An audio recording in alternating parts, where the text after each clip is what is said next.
Welcome to week number 2. I'm so excited about our study and where we were this last week and where we're going to be going this coming week as we look at the story of Ruth. Now, as we think about that, I want to share a tidbit with you that I learned as I was studying in the passage, and then I want to point to you about kind of how it applies to us today.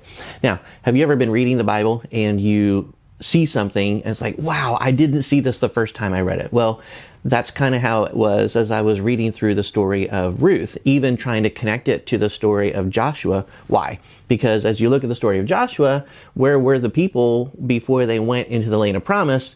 They're looking across, yes, the Jordan River, but where were they standing? They were in the land of Moab. Okay, so then you flip through and you see the story of Ruth, and it's opposite. And I believe that God gave this to us intentionally in an opposite way to be able to give this great contrast. Why? Here's the people in Joshua's story where we looked at last Sunday. And where were they? Again, Moab, looking across the river to go into the land of promise. But then as you look at the story of Ruth, it's going the opposite direction. It's like everything's going bad, right? Now, think about this. We're going to give you some more background this coming Sunday, so I'm really excited about that. But think about the story. In the story of Ruth, what happens is a man named Elimelech. They're in the land of promise already, and he's in the city of Bethlehem. Remember what Bethlehem means? It means house of bread. So he should have been full of blessings, right? But the people of Israel were not full of blessings because they were walking and standing and talking against God.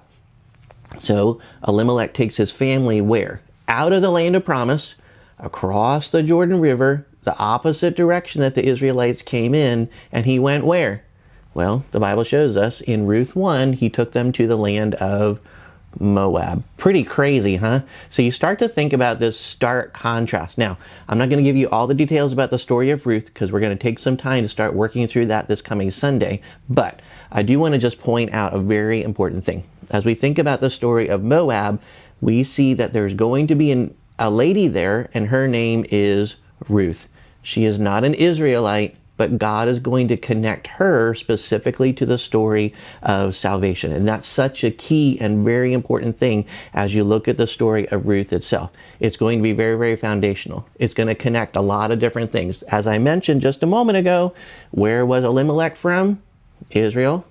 And he specifically lived in the city or town at that point of Bethlehem, the place of bread, which is where ultimately King David is going to come from. And don't get too far ahead of me, but you probably already did.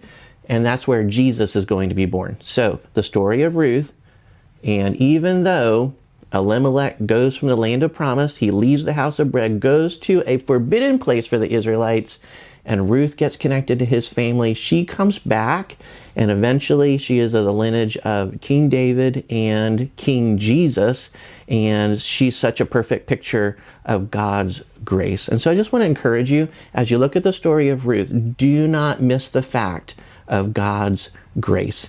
And God's salvation isn't just for Jewish people. By the way, it is for Jewish people, but it is also for non-Jewish people as well. And that's one of the great truths that God's trying to show us as we read the story of Joshua, Judges, and then specifically as we see the story of Ruth as well. So I'm so excited about our study. I'm looking forward to it this coming Sunday, and I hope that you'll be a part of it and continue along on our pathway as we keep on looking at some of these characters in our series called Equipped, Sent.